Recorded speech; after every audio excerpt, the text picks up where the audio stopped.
The New Orleans Jazz and Heritage Foundation promotes, preserves, and perpetuates music, culture, and heritage through programs, cultural, educational, and economic activities year-round. Learn more at jazzandheritage.org.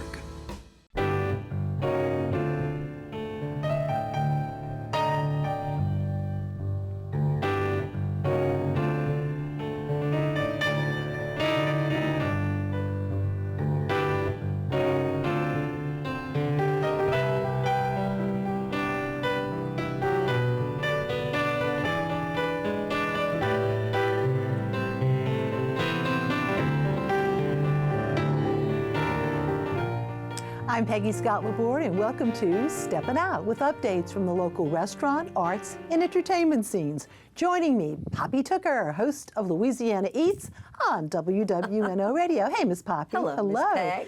Making his Steppin' Out debut, Dana Honn, chef and co-owner of Café Carmo and Café Cour restaurants. Welcome to our table. Peggy. Hello. And Alan Smason, editor of the Crescent City Jewish News and theatercriticism.com. Welcome, Mr. Allen. And he's back, Jason Wiese. And Jason is chief curator for the historic New Orleans collection and has been at the collection how many years? I've been there for 22 years. My goodness, it's great to have you back. Hello. Poppy, Chinese New Year almost, huh? Happy Chinese New Year. It's coming this weekend, and it's the year of the rabbit. And we're not going to eat any rabbit today, but we're going to talk about all the delicious Chinese options. And we're going to start off with a young man named Chef Andrew Liu. He's from a legacy Chinese restaurant family in Lafayette, but he's in New Orleans with a food truck that is my favorite food truck name. Get Your Mom and Dim Sum. And he is cooking up some delicious things like dan dumplings, sticky rice, black pepper beef dumplings. He does crab rangoon, kung pao noodles. That's all being served this week. You can catch him tonight after the show. He's at Pal's Lounge until 10 o'clock. Tomorrow night, he's at Skeeta Hawk Brewing. And then Saturday night, he's uptown at Henry's Bar on Magazine Street. I finally went to Yummy House, and I can tell you it is yummy, and it's very easy to get there. It is almost literally on the corner of Loyola at that I-10 exit at the airport. So you can always stop on your way to the airport and get some shrimp noodle.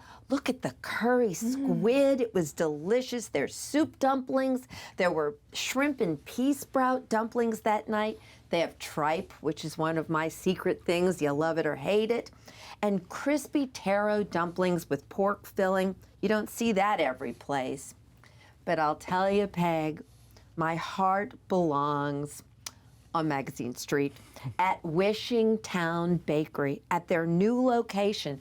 They're still on Severn, very easy to get to across from Lakeside, but uptown, right there on the corner of Magazine in Nashville, their outdoor seating on a lovely day like today cannot be missed. Spicy chicken noodle salad. You can sit outside in this gorgeous weather. They have soup dumplings and, of course, shumai, sticky rice. But here's the big surprise. They are doing their traditional pork and cabbage dumplings in Mardi Gras colors. And you may think, oh, well, they're just grabbing our culture. Actually, no. The owner told me that she learned from her aunt in China, they do purple, green, and gold things for the Chinese New Year, too. Oh, so it's right in keeping. They're doing king cakes this year in a cinnamon and brown sugar, coconut, and then they have a traditional Chinese red bean paste. That beautiful meal crepe cake that they make. They're the only ones who do this with a coconut filling. And this is brand new. Nobody knows this but us. That is their new savory king cake starting this weekend. Brioche with teriyaki chicken filling, a char siu sauce on top as a glaze with barbecued pork and scallions on top. Poppy, when we grew up, we didn't know anything about savory king cakes. No, we did not. They didn't exist. But I love anyway, don't miss it. And they're amazing. I mean, they will take an order and get it to you almost anywhere in 30 minutes. And coffee science, we're going to talk a little bit about that too. And coffee science king cakes too. Here is the Coffee Science Satsuma King Cake. Oh, look at the baby. And they're also doing it in chocolate espresso and Venetian cream. You order on Monday for Wednesday pickup, Wednesday for Friday pickup, and you can find them at the Crescent City Farmers Market on Sundays. And I want to remind everybody, they do have a liquor license, so you can stop by for a chocolate espresso martini, and they're available in the evenings for private events. All right, thank you so much. And turning to Dana, and thank you so much, you and Christina.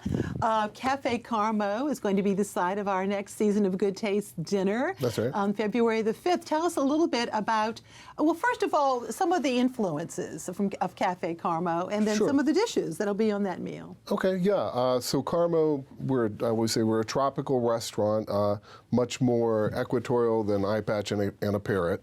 So that, you know, a lot of folks come expecting Caribbean, but we do things from all over the torrid region, we could say. So South America, Central America, Southeast Asia, West Africa. And this particular menu is really focused on South America. And you are on Julia Street, we should point out, right? Yes, we are on Julia. That's right. Yeah. And so tell us about some of those dishes, and what is the sort of the theme of this meal for the WYES dinner? Yeah, it really is South American. I wanted to give a bit of an introduction maybe to some dishes that are heritage dishes, the tiradito. Yeah, the tiradito is a great example from Peru. It's really a traditional dish that is Nikkei, so influenced by the Japanese immigrant community in Peru. We have dishes from Colombia and from Ecuador and from Brazil as well. And so it's going to be a little South American journey for folks to experience. Now that's Sunday, February the 5th, and that is all-inclusive, which is wonderful. You can go to, and here's Chef Christina, who was one of our kitchen queens of New Orleans, our national cooking series. That's right, yes. And she can be found, of course, at either Carmo or Café Cour, which is at the location that we're going to be talking about with Jason at the Historic New Orleans Collection, 520 Royal, the old WDSU location as well. But we certainly appreciate that. You also, though, have a Carnival Around the World menu that you're going to be doing that lasts till February. Yeah, that's right. Yeah. This is, I think, our 7th or 8th year of doing this, and it's always a lot of fun. Yeah, so this, we did Sicily. We always choose one location in Italy, but these are all locations that celebrate Carnival. And then we have a dish from Goa. Goa is another place that they have quite a Carnival tradition. That's the Rava shrimp. And then, of course, we have the galette, the French galette de roi. And those are baked by our wonderful chef, Isabel Goodman. All right. Well, thank you so much. And once again, cafecarmo.com for all the details. But think about that WYES dinner coming up as well. Thank you, Chef. Thank you. And turning to Jason, we're moving to France now. Yes, indeed. With very much of a tribute to Notre Dame Cathedral, which is in the process of coming back up literally from the ashes. But you've got an augmented exhibit. Tell us about that. That's right. Notre Dame de Paris, the Augmented Exhibition, is a traveling exhibit that explores the 850-year history of the famous cathedral. From the, well, it kind of starts with the 2019 fire, and then it goes all the way back to the beginnings. And while you're talking, we're going to be showing a little bit of video about it and a few stills, but it really is all-encompassing, isn't it? It is. So there is a physical exhibition that's very evocative of the cathedral, so you kind of feel like you're there. But visitors to the exhibit use one of these little devices, a histopad, and you sort of point it at one of the little time portals, and it just pulls up that chapter of the cathedral's history. That's amazing, and I'm going to ask you to show that again because we're actually in the video right now. There it is. Yes, you can see it right there. But you brought one in person as well. Yes. And I don't want any prospective visitor to be daunted by a piece of technology. These things are very easy to use. They're fun. Trust me, I can. Yes, visitors of all ages have just immediately taken to them, and especially younger visitors. But really people of all ages. I've seen entire families in the exhibit just kind of doing their own exploration. I think the big thing about this exhibit is that it's a lot of fun to just explore at your own speed. Show the histopad again. Yes. Yeah, it's like a little it's a relatively iPad, small, modest iPad, device, and it's very intuitive. Visitors figure out how to use it in about 5 to 10 seconds. So. Yes. Now, we don't call that a gargoyle, do we? We call that a... That's a chimera. A chimera. Yes. So okay. gargoyles, as I understand it, have some kind of water diversion function, whereas chimera are more sculptural and decorative elements. And at Notre Dame, here we are. Yes. Now, I'll tell you what is one of the best deals in town is the fact that this is a free exhibit. You just have to go online Admission and get a ticket. But I mean, it's free. Absolutely. Yes, it's absolutely free. Advanced registration is recommended. You can do that on our website. And you've expanded the date. Tell us about that. Yes. The response to this has been huge. We've had a lot of interest, and we asked the developers of the exhibition to extend it, so we were able to do that for 3 weeks. So to March 19th, people will be able to come and experience Notre Dame for themselves. Well, congratulations. Thank you, Jason. Thanks. And moving over to Mr. Allen. I know you got a lot of stuff to talk about. Well, like a full schedule that I've got now, there's a full house last Friday at Le Petit Theater for a glorious night of theater, and for Donald Jones Jr., who is the director and choreographer of The Color Purple. And again, I urge everybody, it's based on the novel by Alice Walker, of course, the story of Celie and Nettie, sisters who separated and how their lives play out. Celie's played by Taylor James. She works like a man doing the bidding of Mr., played by Brian Demon. Her younger sister Nettie is desired by Mr., but she rebukes his advances and ends up having to run away. Another one of Mr.'s love interests is blues singer Shug Avery right there. And she's played by Queen Shireen Macklin. She sings the heck out of Push the Button in Act 1. The ensemble's also tremendously talented with great singing, especially that of a trio, sometimes a quartet of singing ladies, you'll see. Also special are Harpo, Mr. Sun, played by Julius Chase, and Sophia, played by Marianne Carter, and her wonderful Hell No song, also in Act 1. Here's my photo of the wonderful director, happy as he is, the choreographer, Donald Jones. He's a NOCA success story. He works on Broadway. Donald also secured the services of none other than Delfio Marsalis as the music director of this very excellent work. It's selling out, so don't be surprised if tickets are hard to come. This is The Color Purple now through January 29th at Le Petit Theater. Meanwhile, Ricky Graham and Gary Rucker are responsible for most of the laughs going on at Rivertown Theaters for the Performing Arts in Kenner as co-directors and stars of A Funny Thing Happened on the Way to the Forum by Stephen Sondheim. Gary stars as Pseudolus, while Ricky, who famously played that same role some years ago, returns in the role of Hysterium, the chief slave of the House of Senex. Now, David Hoover stars as Senex, and Ryan Nocito as Marcus Lycus, who complete the quartet and sing the praises of household helpers in Everybody Ought to Have a Maid.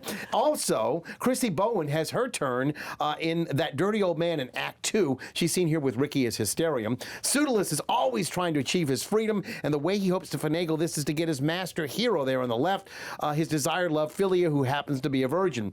Lycus's house of ill repute is fantastic, with Jill Marie Kenyon, Carrie Daigle-Bach, Sasha Munchak, Belle Tudor, Amber Lemmel, and Violet Keller all dancing and showing off their ample talents. The Proteans, they're a group of 3 guys, Michael Sivadan, Tadich Long, and Dylan Roden, are hysterical, playing a host of different characters throughout the play. Last but by no means least, Miles Glorious is played to great heights by Mitchell Clogan. Set designs, by the way, are by Edward Cox, lightings by Scott Sauber. Justin Blanchard's the music director. It's a really nice done performance of A Funny Thing Happened on the Way to the Forum. Stephen Sondheim's very first foray into the world of being a lyricist and a composer all in one, because he'd done, of course, lyrics for West Side Story and also had worked with Gypsy. Yeah. So, you know, but this is the first time that he handled it all. And again, you'll see that in Kenner for the next few weeks. Meanwhile, over in the Bywater, I got a chance to see something really interesting, and I really think it's a special work being put on by Intramural Theater. It's called Cave. It's at the Backyard Ballroom on St. Claude Avenue. Cave is a collaborative piece that's written by C.A. Munn and directed by Bennett Kirshner. dinner. It's very much like a documentary-style feature. It's being shot similar to a film like Blair Witch Project, starring Munn as Adrienne, the leader of the explorers, and they're searching for a party of other explorers who disappeared 10 years ago. Mary Claire Davis stars as Crowbar, the videographer, while Zoe is the only real scientist in the group, played by Anna Karina Delage. They meet Stan. He's played by Benjamin Doherty, who shows them how to drink rock milk provided by the cave. Yes, there is the cave that seems to be sentient and communicates with them in strange ways. The immersive experience of being in an enclosed room with little or no air conditioning gives one an almost real sense of being confined into a cave. The show's very interesting, has lots of surprises, and it's really all in all an evening of great theater. Go check it out. That's where you can get your tickets.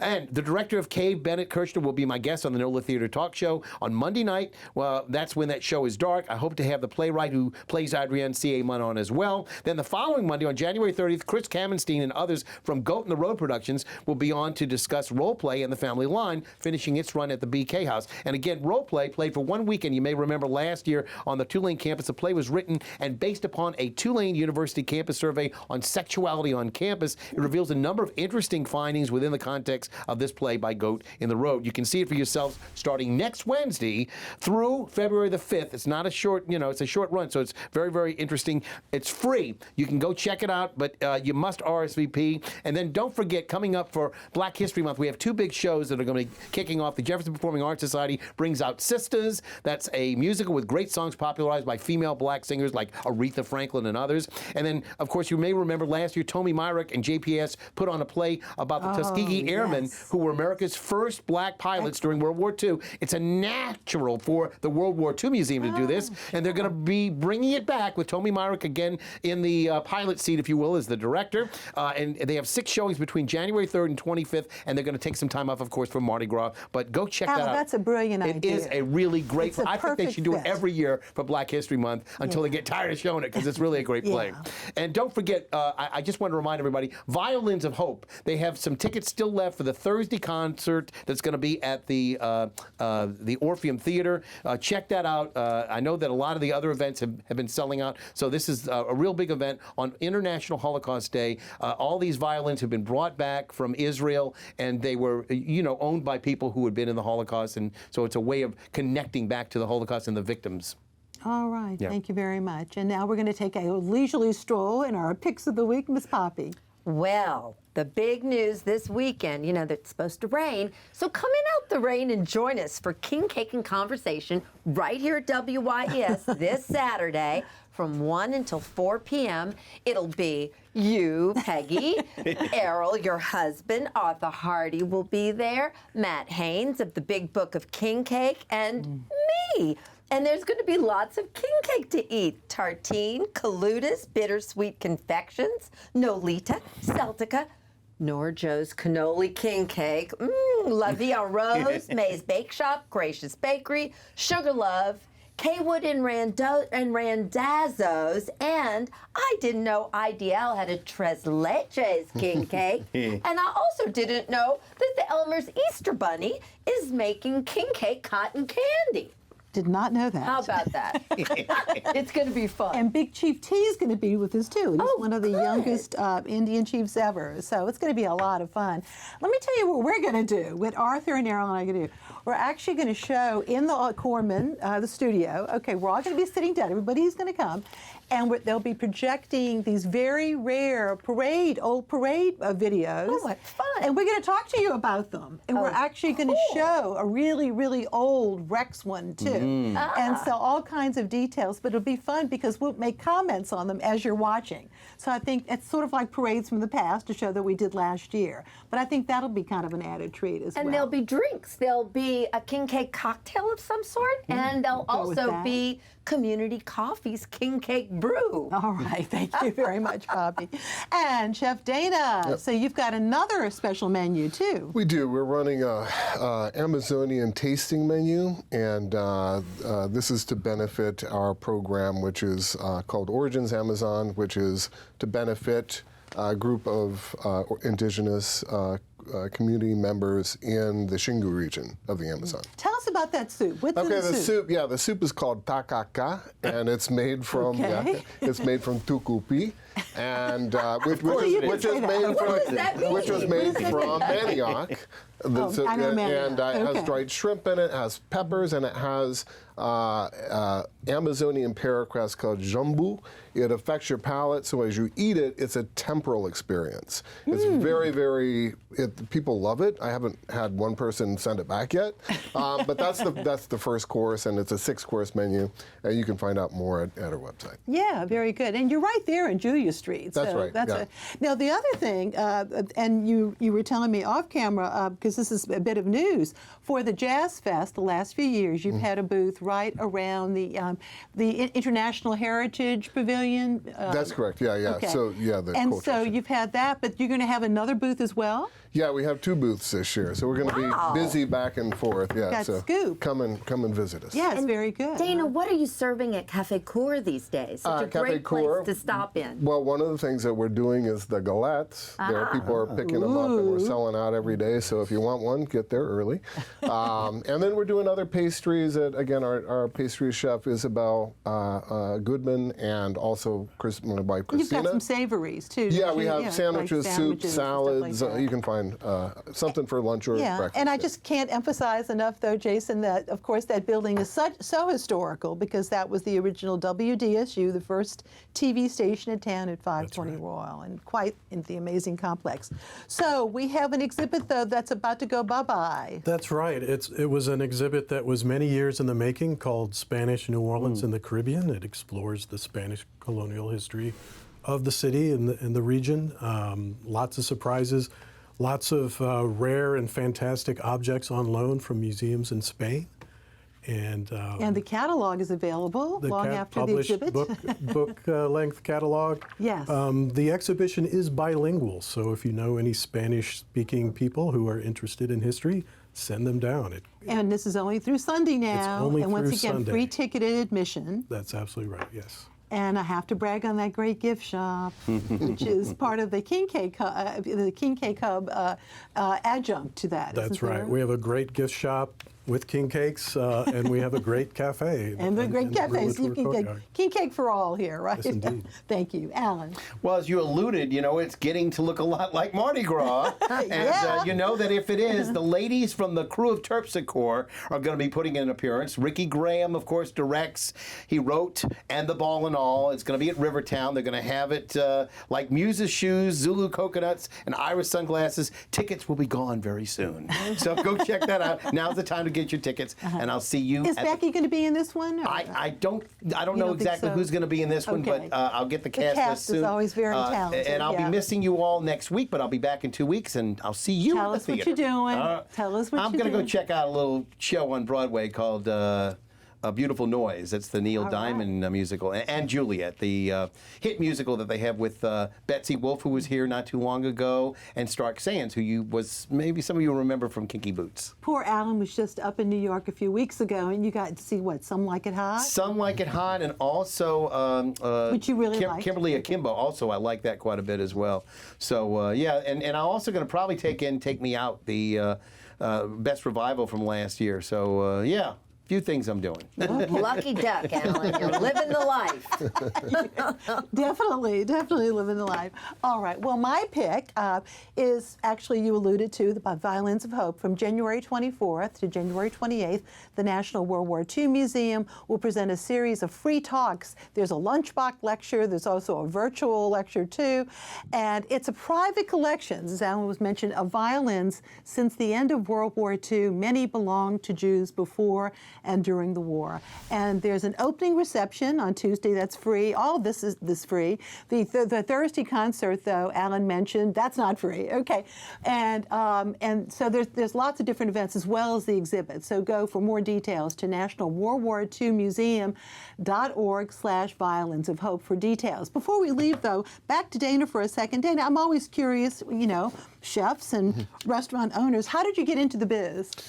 Well, I grew up, at least for part of my childhood, working every day after school in the restaurant. My parents owned a restaurant, and after that, I went to study music, and eventually got a degree in music composition, and here I am. And how did you come here, though? Actually, via San Francisco, and we had a catering company there, and then started working with the Southern Food and Beverage Museum here. Oh, okay. All right. Really? Very good. Yeah.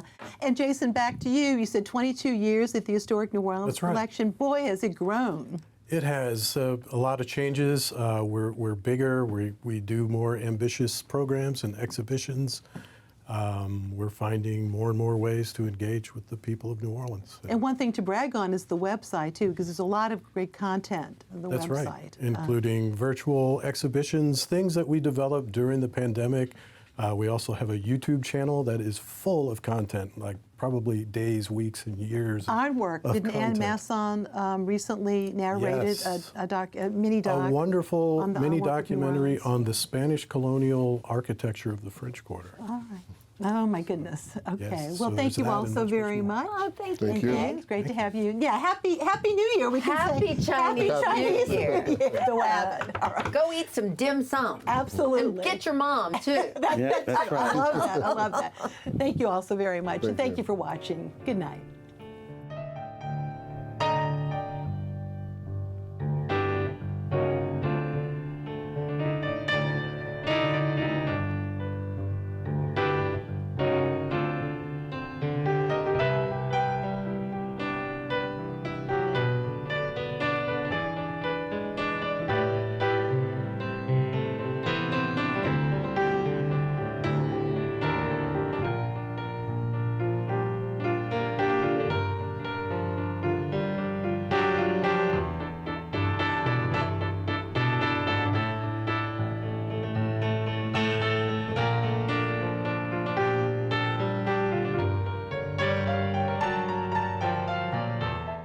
The New Orleans Jazz and Heritage Foundation promotes, preserves, and perpetuates music, culture, and heritage through programs, cultural, educational, and economic activities year-round.